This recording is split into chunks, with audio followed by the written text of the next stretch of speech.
The great-grandson of the great-great-grandson of the Prophet ﷺ, Muhammad al-Baqir, was actually born, and he met him when he was a young child, and then he could actually convey the actual salam to the Prophet ﷺ, the Sayyidina Muhammad al-Baqir. So Sayyidina Muhammad al-Baqir, radiallahu anhu, he was born in Medina, and he died in Medina, radiallahu anhu. And his son, Ja'far al-Sadiq, was born in Medina, and likewise he died also in Medina radiallahu ta'ala anhu. قبة أهل البيت معروفة في بقيع الغرب التي كانوا يدفنون فيها أقارب النبي محمد صلى الله عليه وسلم وذرية الرسول. The actual tombs of the actual family of the Prophet sallallahu alaihi wasallam is well known. It's in Baqiyah in Medina Munawwara. It's a place specific for the actual progeny of the Prophet sallallahu alaihi wasallam inside of Baqiyah in Medina. قلنا سابقا سيدنا جعفر الصادق أنجب عدد من الأولاد. أشهرهم سيدنا موسى الكاظم الذي رحل إلى العراق، وأصغرهم سيدنا علي الذي بعد موت أبيه في المدينة انتقل إلى قرية العريض 7 أميال من المدينة. So we said previously that one of the most famous sons of Sayyidina Ja'far al-Sadiq was Musa al-Kadhim, and we said he was the one who moved to Iraq, Musa al-Kadhim. And we said also from the younger sons of Sayyidina Ja'far al-Sadiq was Sayyidina Ali al-Uraydi radiallahu anhu wardah. Although he was born in Medina Munawwara, he then moved out of Medina at that point in time 7 miles to a place that's called Urayd, and that's why it's called Ali al-Uraydi. سيدنا علي هذا الذي لقب بالعريضي نسبة إلى القرية التي سكنها كان إماما عظيما عالما عابدا فيه صفات الكمال النبوي. Ali al-Uraydi, we call him Uraydi because he's from Urayd, or he moved to the place called Urayd. That he is somebody who was a scholar and somebody who reached perfection in terms of knowledge as well as practice. وكان ممن ساعد في تربيته أخوه سيدنا موسى الكاظم لأنه كان أكبر من سيدنا علي العلي. And he was reared also by his brother, his elder brother, was Musa al-Kadhim, likewise because he was older than him in age. كان سيدنا علي العلي بعد موت أبيه سيدنا جعفر انتقل كما قلنا إلى العريض، وكان نديب الأشراف، إمام الأشراف أهل البيت في المدينة وفي العريض. So Ali al-Uraydi, as we made mention of, he moves to the place called Urayd, and he becomes the sort of like the liaison or the representative of the actual Ahl al-Bayt of the family of the Prophet ﷺ in his time. سيدنا علي العريضي هذا زاده مولود اسمه محمد. محمد هذا رجع إلى العراق، هاجر مرة أخرى إلى أغاربه في العراق. So Ali al-Uraydi, he has a son. Of his son, his name is Muhammad, and Muhammad here is going to move from Urayd, where he's born with his father. He's going to move to Iraq, where the family of the Prophet ﷺ have now taken residence inside of Iraq. So he moves from Urayd to Iraq. وإلى البصرة بالتحديد. And in particular, he moves to the southern city of Iraq, known as Basra. And he lived in Basra. وتزوج. And he married. وأنجب أولادا. And he had children. من أشهرهم سيدنا عيسى. كان هذا عيسى إمام الأشراف ونديب أهل البيت في البصرة وفي العراق. يسمى في كتب التراجم عيسى النبي. And of the most famous of the actual sons of Muhammad in Basra is his name is Isa. Isa is the most famous of them, and he becomes one of the great sort of pillars and representatives of the actual family of the Prophet ﷺ in his time. سيدنا عيسى هذا من أشهر أولاده ولدان أحمد بن عيسى الذي هاجر إلى حضرموت، وأخوه محمد بن عيسى الذي بقي في العراق.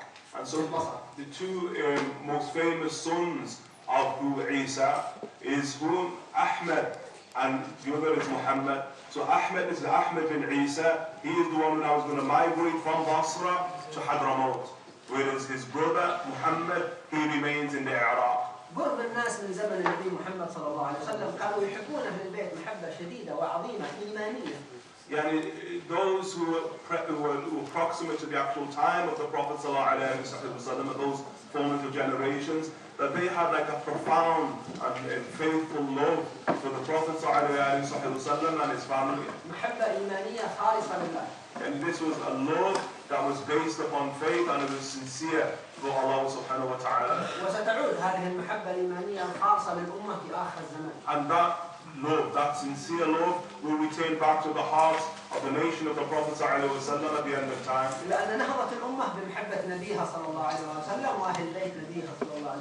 Because the actual renaissance of this ummah, it relates to somebody's love of the Prophet ﷺ and the love of his family. balanced love, a love that is not prone to any type of extremities. لكن الذي حصل في العراق بدأ الإفراط في محبة أهل بيت النبي صلى الله عليه وسلم. But what began to occur inside of the Iraq, an extreme type of love for the actual family of the Prophet ﷺ began to manifest. بدأ الإفراط والزيادة في محبة أهل البيت وفي تعظيمهم. And this was an extreme type of love, extreme type of exaltation for the actual family of the Prophet ﷺ. طيب وبدأ تظهر مذاهب الرفض. And so what begins to manifest is the actual way of what we now know as the Shia. مع كثرة الفتن في العراق أيضا السياسية والاضطرابات والحروب. In the context also that inside of Iraq there was a lot of other types of tribulations that were occurring, wars that were taking place. سيدنا أحمد هذا بن عيسى كان حاملا منهج أجداده، منهج النبي محمد صلى الله عليه وسلم في الدعوة إلى الله سبحانه وتعالى وفي العلم وفي الكرم. So Ahmed bin Isa radiallahu anhu warda, he was the bearer of the actual way of the Prophet sallallahu alaihi wasallam, his grandfather, as it related to knowledge, as it related to honor and generosity. لما رأى تغير الأوضاع دينيا ودنيويا، المنهج الذي مشى عليه السلف في محبة أهل البيت بدأت قواعده تهتز، والاضطرابات الفتن في العراق لم تعد آمنة، فكر في الهجرة مرة أخرى من العراق. So when he begins to see that now a state of sort of chaos and disarray is beginning to appear or to occur inside of Iraq, and he sees that the way of the Prophet ﷺ and his forefathers is now being threatened, and so what and this is in the worldly sense as well as in the otherworldly, i.e. religious sense. So he now begins to sort of contemplate migration once again. And he began to make istikhara, turn to Allah subhanahu wa ta'ala in order to actually leave Basra, leave Iraq.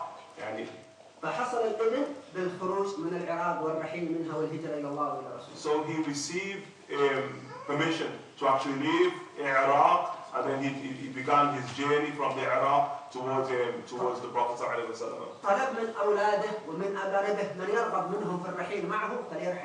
So he actually requested from his family and his children that those who want to actually leave alongside him, he can if they want to. Then a lot of his relatives, they actually left alongside him, migrated with him. But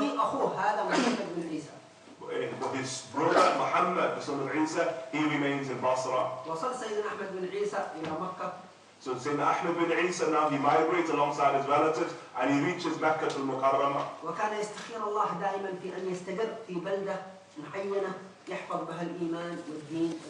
And he's always turning towards Allah subhanahu wa ta'ala for Allah ta'ala to guide him to a place where he can take residency in which any faith and religion can become safe and secure. ظهرت أيضا في مكة فتنة كبيرة مشهورة في التاريخ اسمها فتنة القرامطة عندما دخلوا إلى الحرم المكي وقتلوا الحجيج وردموا زمزم.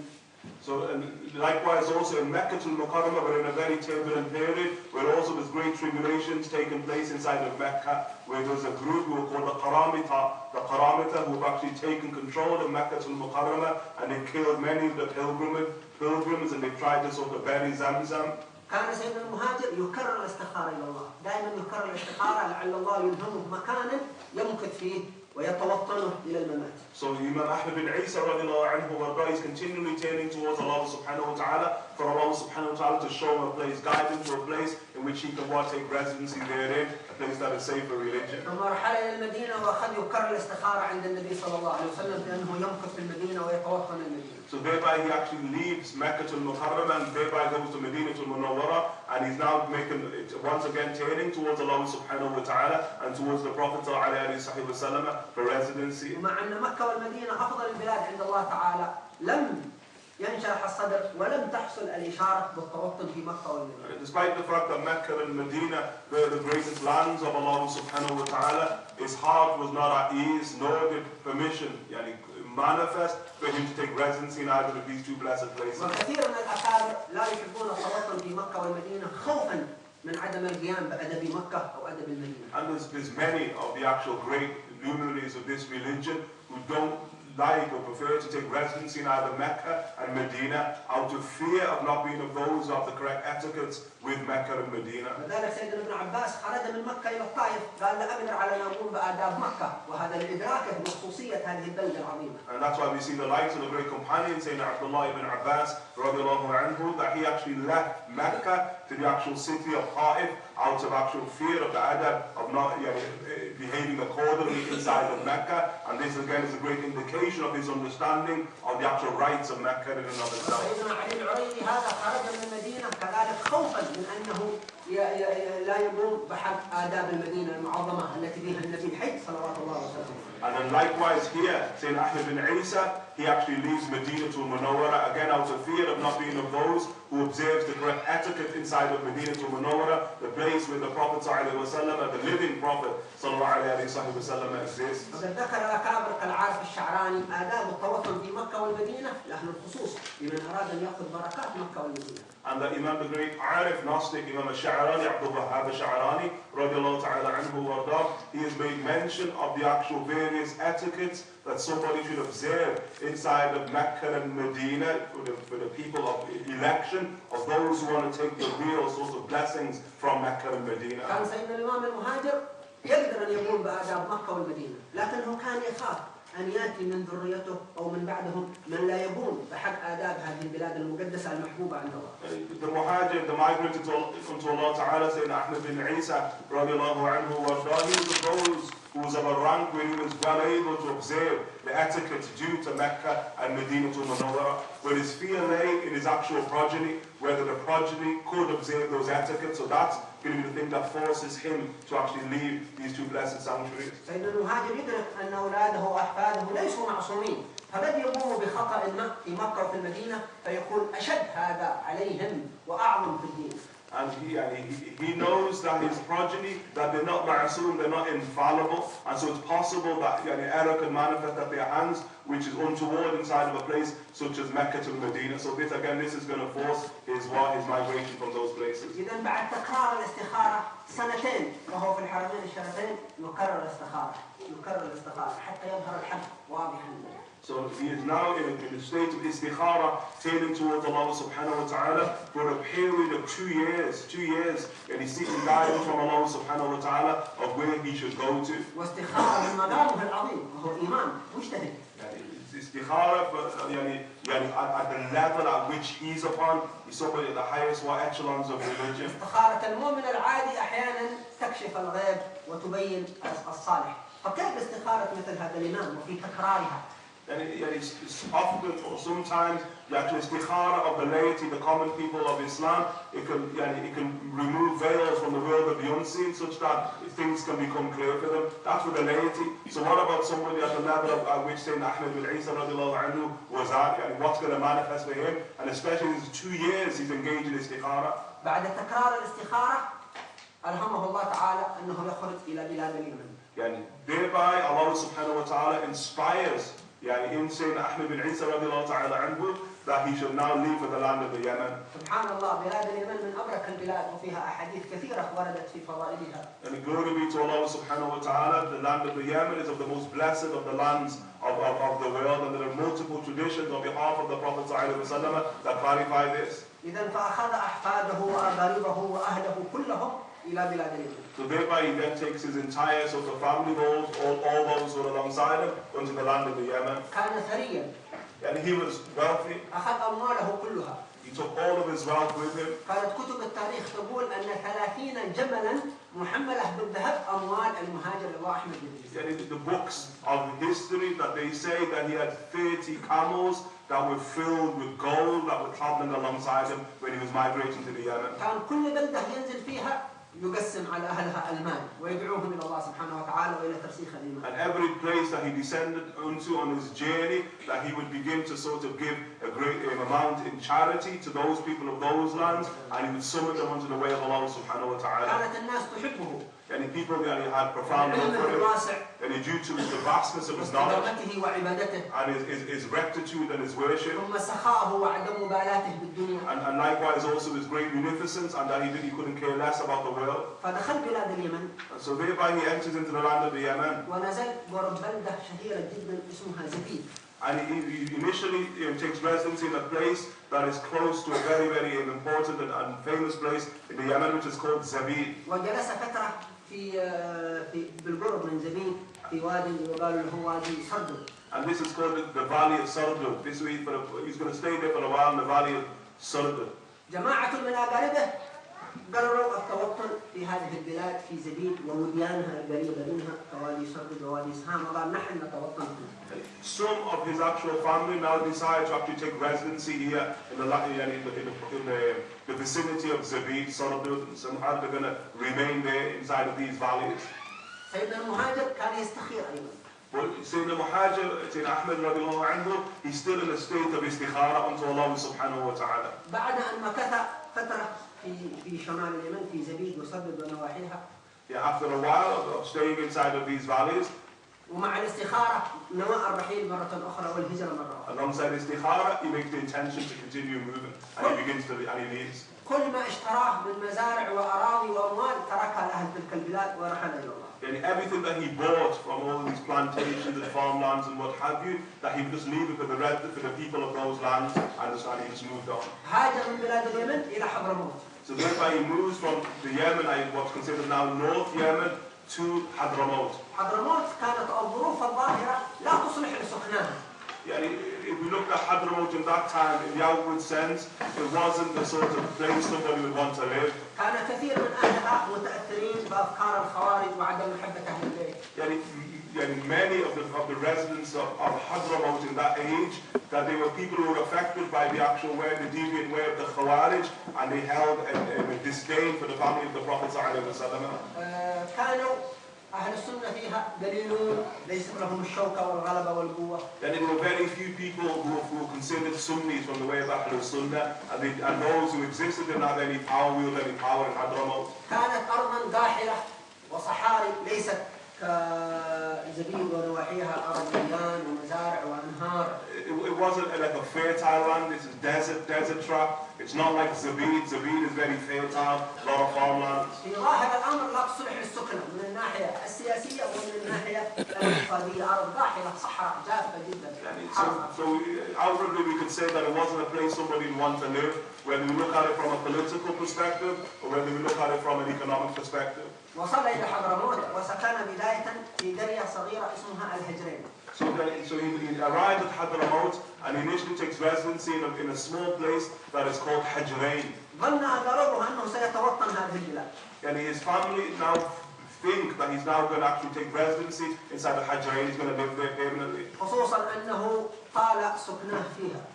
Especially because he lived there for a while. فبنى بيتا وتزوج هناك وظنوا أنه سيمكث في هذه البلدة. And he built a house there, he married there, so they believe that he's actually going to live there. وكان يكرر الاستخارة مرة أخرى ويرددها مرة. Still he's in a state of istikhara, and he's repeating istikhara over and over again. ثم قرر الهجرة أيضا من تلك البلاد.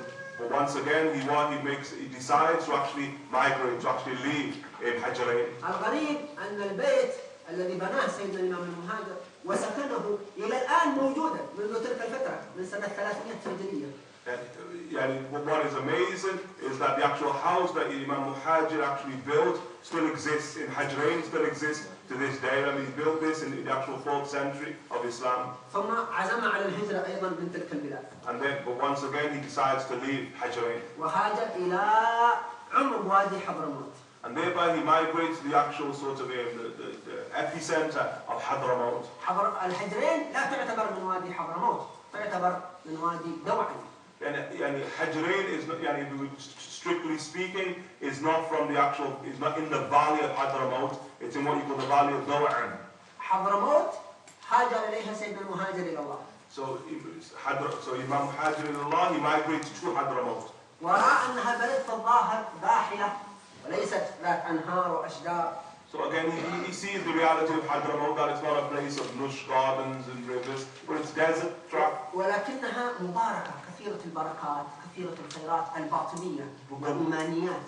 But what he saw, that it was extremely blessed, that the blessings therein was actually profuse, and it sort of smelled of faith. والسبب في هذا أنه سكنها 70 نبيا. And the reason is that because 70 different prophets lived in Hadramaut. من الأنبياء المتقدمين في الأيام الغابرة. يعني from the ancient prophets, يعني since time immemorial. كانت الناس تنظر إلى حضرموت بظاهرها لا يدرون الخيرات المعنوية في ترسيخ الإيمان وتقوية اليقين في تلك البلاد القاحلة. Yani people with the naked eye, they just see the outward manifestation of Hadramaut, so it's just a place nobody would really desire to live.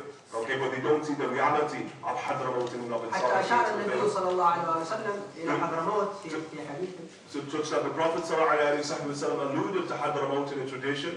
رواه الإمام الطبراني في الأوسط. In the media compendium of Tabarani, he related. يدلنا على بيئة حضرموت في تجهيز الأراضي الباطنية وإنبات الإيمان. Which indicates يعني how Hadramaut is a place that prepares the heart spiritually. فرأى سيدنا المهاجر أن حضرموت بيئة مباركة يزداد الإيمان فيها بسرعة ويتقوى ويحصل الترقي إلى الله. So what Habib Kadhim رضي الله عنه يعني realized on reaching Hadramaut that Hadramaut is a place that allows somebody to ascend in degrees unto Allah subhanahu wa ta'ala at a very, very quick pace. بسبب بركات الأنبياء المتقدمين في هذه البلاد. And this is due to the actual blessings of the actual that came forth from these ancient prophets who lived in Hadramaut. فقال النبي صلى الله عليه وسلم كما روى الإمام الطبراني حضرموت تنبت الأولياء كما ينبت الماء البدري. The Prophet sallallahu alaihi wasallam, he says that Hadramaut, that it brings forth awliya, and protected friends of Allah subhanahu wa ta'ala, in the same way that sort of life or vegetation comes forth due to water. لا يعرف الآن من الأنبياء في حضرموت أو ليس مشهورا من الأنبياء سوى 7 فقط، أما غيرهم فليسوا مشهورين ولا تعرف أماكنهم في حضرموت. يعني only 7 of the Only 7 of the Anbiya, of the prophets, who, the 70 prophets in Hadramaut, are well known, and where they are in Hadramaut, and the rest of them, it's unknown. أشهرهم على الإطلاق النبي الله هود، أجمع أهل الكشف كلهم على أن هذا المكان كان فيه النبي هود عليه السلام. The most famous of the actual ancient prophets of Hadramaut is the prophet Hud alayhi salam, and the scholars of spiritual insight have actually concurred of the actual exact place where the prophet Hud alayhi salam is buried. إذن بعد كل تلك الاستخارات للسنوات سيدنا المهاجر رأى البقعة التي ممكن أن تكون آمنة مطمئنة فقرر التوطن في حضرموت مع أن ظاهرها ليس صالحا للسكن. So after all of these years of continually turning unto Allah Ta'ala in istikhara, now the great Imam Ahmad bin Isa radiallahu anhu, he decides that this is the place now where he wants to take residency in the place in Hajrain in Hadramaut. فسكن بلدة صغيرة بين تريم وسيئون اسمها الحسيسة. So he descends in a place called Suwaisa, which is just between Tarim and what's called Sayun. كان سنه في 40 عندما خرج من البصرة. When he left Basra, he was 40 years of age. ووصل إلى حضرموت سنة 317 هجرية. And he arrived in Hadramaut in the year 317 after the fight, after Hijrah. ومات في حضرموت سنة 345 هجرية. And he dies in the year 345 after the Hijrah. عاش تقريبا 43 سنة أو 25 سنة أو 23 سنة في حضرموت. So he lives approximately 23-25 years in Hadramaut. بقية أحفاده وأولاده تبعوه إلى حضرموت. And his remaining relatives, they thereafter followed him onto Hadramaut. وسكن تلك القرية الصغيرة وانتشر أمره فيها. And so they lived inside of that small sort of village, and his affair became widespread therein. عندما عرفوا أن هذا من أحفاد النبي محمد صلى الله عليه وسلم من أولاد الرسول صلى الله عليه وسلم. And when people understood that these were the actual progeny, the blessed lineage of the Prophet sallallahu alaihi wasallam, أقبلت العلماء إليه والناس يأخذون من علمه ويحبونه. And then the scholars began to sort of take to them and to take knowledge from them. وبقي في حضرموت إلى أن مات.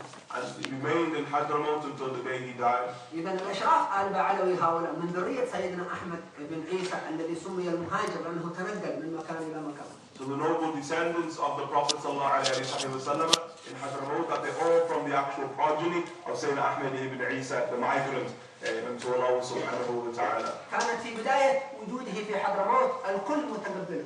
And in the beginning of his residency in Hadramaut, everyone embraced by everybody. الناس على الفطرة عندما رأوا أن هذا من أهل بيت الرسول وعالما عظيما وسخيا حبوه وأقبلوا عليه كلهم. And if people were in a very sort of natural state, when they saw that this is somebody who was from the family of the Prophet ﷺ, somebody who was of great and vast knowledge, somebody who was extremely generous and munificent, that they all embraced him. لكن كما قلنا حضرموت في ذلك الزمان ليست صافية فيها بقايا الخوارج فيها آثار الأباضية. Well, as we said, that Hadramaut at that point in time, it wasn't the best place religiously. There were a lot of deviant groups, such as those who were like Khawarij, those who were touched by Tashayyu'. في الزمن المهاجر لم يقدر أحد أن يعارض المهاجر لسعة علومه وقوة تدبيره. Yeah, but in the time of Shaykh Ahmed bin Isa radiallahu anhu, nobody could sort of oppose him religiously due to the vastness of his knowledge. Nobody could stand against him religiously. ولكن بعد وفاة المهاجر وفي زمن ابنه عبيد الله. But after the death of Sayyid Ahmed bin Isa radiallahu anhu wardan, in particular, in the actual age of his son, Ubaydillah, تجمع الخوارج والمعارضون. that all of the Khawarij and those opponents, they all gathered together. وأخذوا يشككون في نسبة المهاجر إلى النبي محمد صلى الله عليه وسلم. And they began to sort of spread doubt or sow doubt in the hearts of people as to the actual lineage of Sayyid Ahmed bin Isa, being the descendant of the Prophet ﷺ. فرحل ابنه هذا سيدنا عبيد الله إلى مكة. So the son of Sayyid Ahmed bin Isa, Sayyidina Ubaydillah, he thereby leaves for Mecca. وأشهد العلماء والقضاء في مكة كلهم على نسبهم وأنهم معروفون في المدينة وفي مكة وفي الرحاب وأن أهل أحمد المهاجر حفيد محمد النجيب. And so thereby he sort of took an oath from all of the actual Qudat, the Qadis, the judges, the scholars of Makkah al-Mukarramah as to the lineage of whom Sayyidina Ahmed bin Isa was, that is from the descendants of the Prophet ﷺ. وعندما جاءوا بتلك الأوراق والإثباتات وإمضاء القضاء والشهود اطمأن الناس وخسأ أولئك الحاكمون. And so when he returned thereafter to Hadramaut, he brings all of the proof as to the actual lineage that they're from the family of the Prophet ﷺ, then all of the doubts was expelled as to who they were. فعمر سيدنا المهاجر وأولاده ذلك الوادي القاحل بالعبادات وقيام الليل والأذكار والعلوم النافعة. So Sayyidina Ahmed bin Isa radiallahu anhu warda and his descendants, his progeny, that they thereby bring to life the land of Hadramaut with religion, worship, invocation. سبحان الله والناس كانوا على الفطرة فأحبوا سيدنا المهاجر وتربوا بسرعة في الولاية إلى الله سبحانه وتعالى. Glory be to Allah that people were in a very, very pure state. And they loved Imam Ahmed bin Isa and such that they were elevated in religion at a very quick pace. لذلك قال القائل لقد كان وادي الأحباب خلوا. That one of them said that the actual valley of Ahqaf, the valley of Hadramaut, that it was empty, barren. ولكن بعد أن حله المهاجر صار بقعة غير ذات زرع ولكن تربة الصالحين والأخيار. That after Ahmed bin Isa took residency therein, it didn't become a land that was lush, but it became a land in which scholars came forth from. فتسلسل ذرية المهاجر حتى انتقلوا إلى تميم بعد ذلك. So thereby, the actual offspring of Sayyidina Ahmed bin Isa radiallahu anhu warda is going to the progeny is going to continue until they take residence inside of the city of Tarim. كان ابن المهاجر هذا عبيد الله متواضعا جدا. And the son of Sayyidina Ahmed bin Isa radiallahu anhu warda was somebody who was granted a great amount of humility. وسنعرف بعد ذلك أن من صفات با علوي التواضع. But we're going to learn, inshallah ta'ala, during the course of today, that from the attributes of the Ba Alawi, the family of Alawi, is that they are people of humility. وأنهم يميلون دائما إلى التواضع. And they prefer humility. وأن تواضعهم جبلي طبيعي ليس تكلفا. في الباطن هم متواضعون. ابتدأ بالحبيب الأعظم محمد صلى الله عليه وسلم. And that they are humble by nature. It's not that you have to go to lengths to be humble. This is the essential nature out of adherence to the way of their grandfather sallallahu alayhi wa sallam. فكان هذا يسمونه سيدنا عبد الله. فقال لا أنا عبيد الله. أنا لست عبد الله. أنا عبيد. They used to call him Abdullah. His name Abdullah, and he says, no, I'm not Abdullah. I'm Ubaydillah. Ubaydillah is a tasghir or a diminutive, and he's a small Abdullah. It's significant Abdullah. حتى اشتهر بلقب عبيد الله. كل من قالوا عبد الله ابن المهاجر أنا عبيد الله. المهاجر هذا أنا عبيد الله ابن المهاجر. Until he became known as Ubaydillah. Every time somebody would call him Abdullah, he would say, no, I'm Ubaydillah. Ubaydillah. سيدنا عبيد الله هذا انتقل من القرية التي كان فيها أبوه سيدنا المهاجر. So Sayyidina Ubaydillah, he actually leaves the actual small hamlet or village that his father, Sayyidina Ahmed, used to live in. إلى قرية أخرى في حضرموت. To another hamlet or village in Hadramaut. أول ما ينتقلون إلى بلدة أول عمل يعملونه المسجد. بناء المسجد. So as soon as they actually reach like a new place, the family of the Prophet ﷺ, the first thing that they will do is build a mosque. Very first thing, build a mosque. وصل إلى تلك القرية بنى مسجدا مباشرة للصلوات وللدروس وللعلم. So as soon as he arrives in this village, he builds a mosque, for prayer, for teaching. ثم ابنه علوي هذا الذي جميع أشراف حضرموت ينسبون إليه علوي انتقل أيضا من بلدة أبيه إلى قرية أخرى داخل حضرموت. So then his son, back to now we will begin, Alawi, the son of Ubaydillah, who was Alawi, he likewise leaves the village in which his father was for another village himself. فانتقل إلى بلدة أخرى وبنى مسجدا أيضا. And as soon as Alawi arrives in that village, he builds a mosque also, first thing he does. لذلك نلاحظ كيف سير آل بعلوي كانوا يتنقلون من بلدة إلى بلدة. لماذا؟ للعلم وفتحها بالدروس ومحبة النبي محمد صلى الله عليه وسلم. And so that's why we see that the descendants of the Prophet ﷺ from the family of Alawi, that we see that they move from land to land. First thing they do is build mosques in order to teach knowledge. مع أن تلك البلاد كانت خوارج وهم يعادون أهل السنة وأباضية. Despite remember the context is that Hadramaut is still a land which is inhabited by the Khawarij, and these are people who are deviant, that they contravene and they have a disdain for the family of the Prophet ﷺ and the Sunnah. سيدنا المهاجر إلى الله لم ينازعهم ولم يصارعهم. But we see that Sayyidina Muhajir Allah, Sayyidina Ahmed Isa, he doesn't get into conversation or discourse or argumentation with him. حسن أخلاقه وسعة علومه حولتهم كلهم إلى سنة. كل البلاد تحولت إلى سنة. It was due to his beautiful character and the vastness of his knowledge that he transformed all of them to the way of the Sunnah. ثم جاء حفيده بعد ذلك وانتقل إلى عمان حتى ترسخ قواعد الإسلام. And then you see thereby his grandson thereby is going to likewise migrate into Oman, also in order to transform them into the way of the Sunnah. الناس دائما نقول على الفطرة إذا عرفوا الحق هم يهتدون إليه. نحن فقط نتسبب في معرفة الحق على الفطرة. يعني people are always in a state of purity, an original state of purity, and we must seek the means in order to guide them unto Allah subhanahu wa ta'ala. أهل حضرموت كانوا خوارج وأباضية.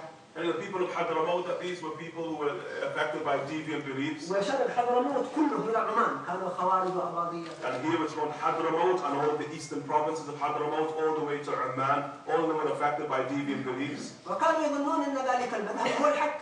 And they used to believe erroneously that this was the truth. ويدافعون عنه ويضحون من أجله. And they would stand in defense of it, and they would bring sacrifices for it. فلما جاء سيدنا المهاجر إلى الله هذا ورأوا العلم والأخلاق عرفوا أن ذاك باطل واتبعوا سيدنا المهاجر. But when Sayyidina Ahmed bin Isa came and they saw like his great knowledge and character, they understood that he was right and everything that they were upon was wrong. انظروا حتى بلاد غير المسلمين مثلا. Even we can look at even non-Muslim lands. الذي يعبد الأبقار أو الذي لا يعبد شيء غير الله أو الملحد يظن أن هذا هو الحق لأنه نشأ على هذا وتربى على هذا فيظن أن هذا هو الحق وأن غيره هو الباطل. Those who worship cows or they worship other than Allah subhanahu wa ta'ala, they honestly believe that to be truth because that's how they were born, that's how they were raised, that's all that they knew. كثير من غير المسلمين يظن أن حياته العبثية هذه هو الصواب وهي الحق وأن حياة الدين ليست صحيحة. There's many people who are not Muslim that they believe that their sort of useless and futile life, that is the true way that somebody should live, and a religious life, that's false. That's how they were raised. فإذا عرف الدين والنبوة والرسالة رجع إلى الحق. But once they know religion and they know truth, they thereby return back to truth. فأهل حضرموت عندما رأوا سيدنا المهاجر وأخلاقه رجعوا كلهم عن ذلك المنهج وبقوا على منهج أهل السنة ومحبة أهل البيت. So Ahl al-Hadramaut, when they engaged and embraced Sayyidina Ahmed Isa radiallahu anhu, they realized that what he was upon was truth and that what they had been raised upon was false, and they all thereby returned back to the truth. سيدنا علوي هذا كما قلنا كان في حضرموت وإماما عظيما كان. So Sayyidina Alawi, as we made mention of, that he's in Hadramaut and he's a great leader, a great imam. وأول من سمي علوي من ولاية الأشراف العظام. And he's the first of this lineage to be called Alawi from amongst them. ثم ابنه بدأ ينتقل إلى تريم. And his son is the one now who's going to move to Tarim. ابنه هذا علي. His son is Ali. كانوا الأشراف حوالي تريم. And so the noble descendants who lived in the vicinity of Tarim, كانوا يدخلون إلى تريم. that they would enter into Tarim. كانت تريم زاخرة بالعلماء في مختلف القبائل. Yani, Tarim was a place that was completely filled with scholars from different ways. وكانت بلدة جميلة جدا. And it was a very beautiful land. كثيرة المزارع، كثيرة المياه. That it was lush. It had great gardens, a lot of rivers, water. فكانوا يدخلون يزورون علماءها ويترددون إليها ويعودون إلى أبراههم التي خارج تريم. So people used to come to Tarim to visit the scholars of Tarim, and then thereby they'd actually leave back to their own places. سيدنا المهاجر علي ابن علوي هذا.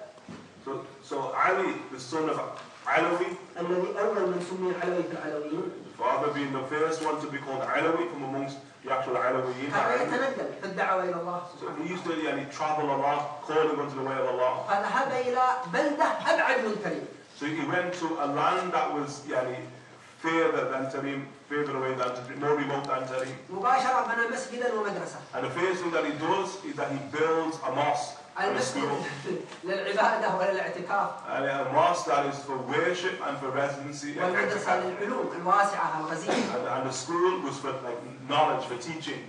المدرسة تلك والمسجد إلى الآن موجودان إلى الآن. Both the mosque as well as the school still remain to this day. وسمى تلك الأرض التي اشتراها والمسجد بلدة قسم. And that land in which he bought and upon which is the mosque, etc., it's called Qasam.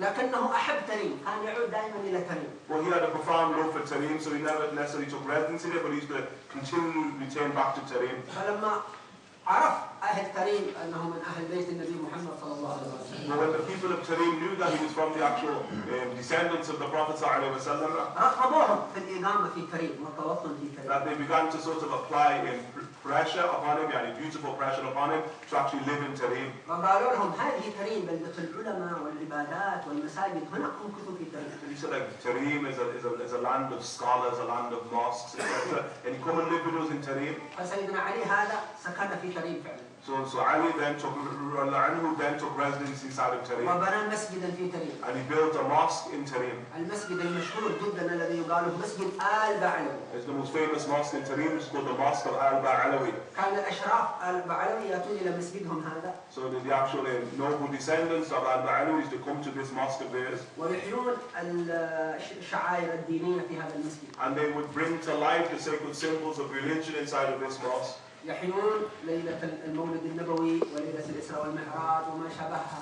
So the likes of the day of the birth of the Prophet ﷺ, they saw Mi'raj, they would bring that to life. وتوطنوا تريم. And they took residency inside of Tarim. ثم صارت تريم سكنا لهم ومقرا لهم. And then Tarim, it became their place of residency, and that's where they lived. وأحبوا تريم. And they had profound love for Tarim. وأهل تريم أحبوهم. And the people of Tarim loved them also. وعندما رأوا فضلهم وعلمهم سلموا القياد والزمام لهم، قالوا أنتم أئمتنا وأنتم قادتنا. And when they saw and realized the actual nobility of these people, that they sort of delivered the reins unto them and said, you are our leaders, you are our teachers. فأهل البيت الأشراف قالوا لا، كل في مكانه، لا نريد شيئا منه. And the family of the Prophet ﷺ, they said, no, everybody remain in their place and in their degree. We don't want anything from you. فطلبوا منهم مثلا أن يخطبوا الجمعة، فقالوا لا، القبيلة التي تخطب الجمعة تبقى على عادتها. So they wanted them to actually deliver the Friday sermon, the Jum'ah sermon. They said no, that the tribe that ordinarily gives the sermon, let them continue giving the sermon. سلموا لهم الإفتاء، أنتم المفتيون. So they wanted now them to be the actual judges inside of Tarim. قالوا لا، المفتيون يبقون على أفتائهم، نحن فقط نعينكم على ما تريد. They said no, those who are the judges inside of Tarim, they remain the judges inside of Tarim. We're just here to assist. وبقوا في تريم إلى أن ولد سيدنا الإمام الفقيه المقدم هذا. قد تقاعدت في زمنه الطريقة، كانوا يتلقون العلوم والتربيات من غير أي قواعد ثابتة ومن غير أي تاليفات ولا أي تصميم. And so thereby they're going to remain inside of Tarim and remain inside of in the blessed city of Tarim up until the age of the great Imam Faqih al-Muqaddam radiallahu ta'ala anhu warda, and that he is the one now who's now going to codify the actual word al-Ba Alawi. ولد سيدنا الفقيه المقدم في تريم والمساجد موجودة والعلماء موجودون وأهل البيت موجودون. So Sayyidina Faqih al-Muqaddam radiallahu anhu is going to be born inside of Tarim. The mosques exist, the scholars exist. كان الغالب عليهم العلوم الشرعية الظاهرة، الفقه النحو والتفسير والأصول. What I couldn't see in Tarim at that point in time were what we call the outward sciences of the law, like jurisprudence, like legal theory, etc. وكانوا لا يتكلمون في التصوف إلا قليلا، كانوا يحببون التصوف. But they would not really speak about the sort of inward path, the actual spiritual path, okay? They allude to it, but it wasn't something that they would focus upon. وكان التريم في ذلك الزمن كغيرها من البلاد الإسلامية مضطربة الأحوال، حروب وقتال وقبائل تتقاتل مع بعضها البعض. هذا ملك ينقلب على هذا وهذا سلطان يحارب هذا. And Tarim was no exception, inside of the Muslim world at that point in time. Things were in a type of sort of disequilibrium, disarray, there'd be wars amongst different tribes, etc. This king would try to sort of usurp the land of another. كان الأشراف في زمن سيدنا الفقيه وما قبله حياتهم كحياة أصحاب النبي محمد صلى الله عليه وسلم. Yes, up to the time of Sayyidina Faqih al-Muqaddam radiallahu anhu warda, that their life, the life of these blessed people was like the life of the actual companions of the Prophet sallallahu alaihi wasallam. ولكن كان الشريف في ذلك الزمان يطلق عليه لفظ الإمام. Sharif, descendants of the Prophet sallallahu alaihi wasallam at that point in time, they would be called Imam. This was a title that they'd be given an Imam. باشتهارهم بالعلم. Due to the fact that they'd become famous through knowledge. ثم في زمن سيدنا الفقيه المقدم صار يطلق على الشريف لفظ الفقيه. But in the time of Sayyidina Faqih al-Muqaddam, the actual descendants of the Prophet ﷺ, they were called al-Faqih. لأنهم توسعوا في علوم الفقه جدا، فصار بدل أن يطلق عليه الإمام الشريف يسمى الفقيه الشريف ولا نبي فلان، من قوة توسعهم في علم الفقه. And this is due to their extensive knowledge in the science, the extensive knowledge of jurisprudence. So rather than calling one of the descendants of the Prophet ﷺ an Imam, as they were previously called, in the time of Sayyidina Faqih al-Muqaddam, they were called the Faqih. That this sort of a noble descendant, he's a Faqih. And this is on the basis of what? Of his extensive knowledge in jurisprudence. ثم بحسب مقاييسهم بعد سنوات ظنوا أن الفقه الذي في زمنهم قل عن العصور الأخرى، فصاروا يسمون الشريف شيخا ولا يقولون له فقيها.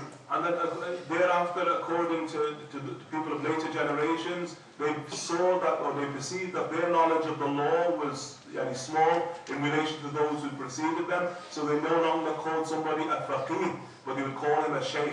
ذلك الذي يقرأ تراجم Ba Alawi مثلا. So as an example, somebody who reads the actual biographies of Ba Alawi, المسميات تختلف من مرحلة إلى مرحلة. they will see that the actual titles given to the scholars, it differs from age to age. فالمراحل الأولى يطلق عليهم الإمام المهاجر، الإمام علوي بن عبيد الله، الإمام علي بن علي خالد حسن. So you'll see that they'll be called an Imam in the beginning, an Imam Ahmed bin Isa, an Imam Ubaydillah, an Imam Ali bin Alawi, etc. ثم بعد القرن الخامس صار يطلق عليهم الشيخ عبد الله با علوي، الشيخ الفقيه المقدم، الشيخ عبد الرحمن السقاف. And after the 5th century, you'll see that the word Shaykh comes into play. So you'll see that with regards to Sayyidina Faqih al-Muqaddam, Sayyidina Abd al-Rahman, Saqqaf, etc. ثم رأوا أنفسهم ليسوا أهلا أن يطلق عليهم لفظ الشيخ، فصاروا لا يحبون لفظ الشيخ، وكل من قال أنت شيخ يقول لا أنا لست شيخا. And then مع أنهم في مرتبة المشيخ. And then they began to sort of really dislike the actual term Shaykh. So anytime that they were called a Shaykh, they would sort of turn away from it and say, I'm not a Shaykh. ثم بعد ذلك صاروا يسمونهم فقط الشريف فلان ابن فلان، السيد الشريف فلان ابن فلان، لا يسمى شيخ ولا يسمى فقيها ولا يسمى إماما، يقول أنا الشريف من أهل بيت النبي محمد صلى الله عليه وسلم. العالم فلان يقول لا الشريف، السيد الشريف. And they were Shaykh and they were at the level of being Shaykh, but they just had a dislike for the actual term Shaykh. This again due to their humility. So thereafter they were going to be called Sharif. So and so is a Sharif. ثم بعد ذلك اشتهرت محبتهم في الناس، فكانت الناس تطلق عليهم لفظ الحبيب، لأنهم يحبون حبيب فلان، الحبيب فلان، الحبيب فلان. And thereafter, due to the love that people had for them, then people began to entitle them Habib, al-Habib. That was the term that they were actually given. وبدأ إطلاق هذا اللفظ من القرن الثاني عشر في زمن الإمام الحداد، الحبيب عبد الله بن علي الحداد. So, and we're going to see this begin in the 12th century of Islam, in the life and times of Imam al-Haddad, Habib Abdullah bin Ali bin al-Haddad. You can call him al-Habib. That's what that term enters into play in his generation. وما بعد هذه المرحلة من القرن الثاني عشر إلى زمننا هذا اشتهرت لفظة الحبيب هذه عند الناس، يطلق على كل أحد عالم أو غير عالم الحبيب الحبيب. And from the 12th century, from the time of Imam al-Haddad, that you're going to hear the term Habib being used commonly, regardless of whether somebody is a scholar or not, just like they're from the family of the Prophet ﷺ, they're called al-Habib. وصار الناس يسمونهم الحبايب. And the plural of this is al-Habaib, they were called the Habaib. العوام يقولون لهم هذا. Yeah, this is the common people would call them the Habaib. لأن لفظ الحبايب ليس جمعا صحيحا في اللغة العربية. Because this is in Arabic language, it's not like the proper plural for the term Habib in Arabic. أيوة اللفظ الصحيح للحبيب جمعها على أحبة. And it should be al-Ahibba, according to the rules of the Arabic language. أما الحبايب فهو جمع حبيبة، فهذا يقول له حبايب، حبيبة، حبايب. He says, but the word Habaib is the plural of the term Habiba, but the common people just call them Habaib. أيوة ما كان على وزن فعيل فيجمع على فعايل.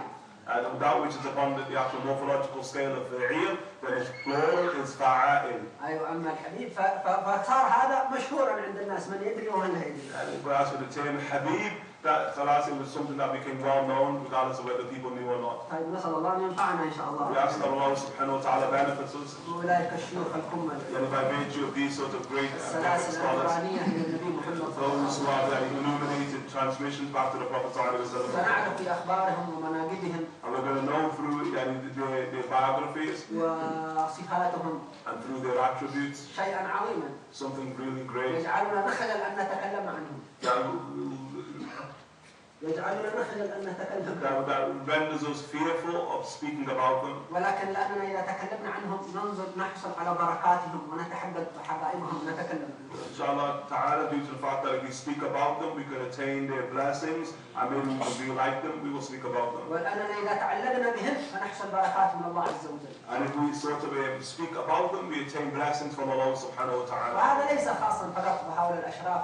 And this is not only, it does not only relate to these noble descendants of the Prophet, but all of the righteous. من تعلق بالصالحين أعطاه الله إمدادات تعلق بهم. And whoever sort of attaches to the righteous, Allah subhanahu wa ta'ala sustains them by virtue of that attachment and connection. InshaAllah ta'ala, we're going to take a 15-minute break, InshaAllah ta'ala, and then we will resume, InshaAllah.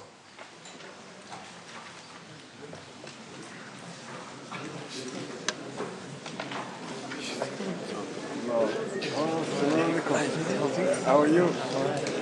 Lite pus. Han stemmer. You peaked in after for you.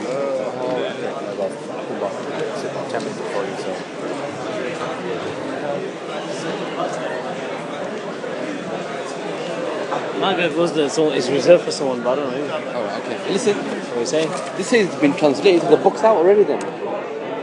Allahu Akbar. That's the book, innit? Book, yeah. What's that? So this book's been translated? Or this book's been translated? In English? Yeah. Oh, okay. You turn that off.